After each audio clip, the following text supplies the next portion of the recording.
Hey, ubongekile lonke niphathele umgosi wakamumva ohamba phambili.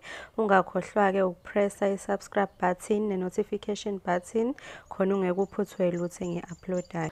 Sekuvele ezithi liyashiya uqweqwe lomlingisi emdlalweni owuchungechunge isibaya uMenzi Ngubane odume kulo mdlalo ngelikaJudas Ngwenya.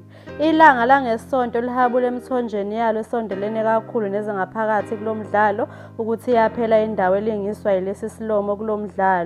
Ngokusho komthombo uJudas uzophuma ngokuba abulawe ngumpi yakhe Zungu oyinhloko yomndeni wakoManzini ongabhekani nowakaNgwenya kulo mdlalo. Impela uyaphuma uJudas. Inkinga bathi abakhiqizi bomdlalo indima elingisayo isifinyele esiphethweni kodwa umndeni wakhe uzoqhubeka ube khona. Ngaphambi kokuba ashone uzoqala axhumane nendodana yakhe uQaphela ayincenge ukuba isale egade unina uBeauty kusho umthombo.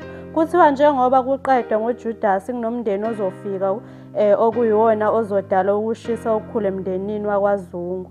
Njengamanje kulo mdlalo umpi yakhe wenze sengathi ufile ngoba enzela ukuba kubuye uJudas lapho ecashe khona ukuze ambulale. uJudas ucashile njengoba kulezi zinsuku evela eyikhehla elidala kanti ufunwa phansi phezulu izinkabi zikaZungu uFezile noBlade. Umthombo uthi uNgwenya kumele engabe kade wahamba kwisibaya kodwa bamgcina ngoba eyingqalabutho. Lo mndeni uzofika sewuzojabulela ukuthi isimo sibi emndenini wakwaZungu njengoba inkosikazi yakhe uMadlamini izofaka incwadi yesehlukaniso.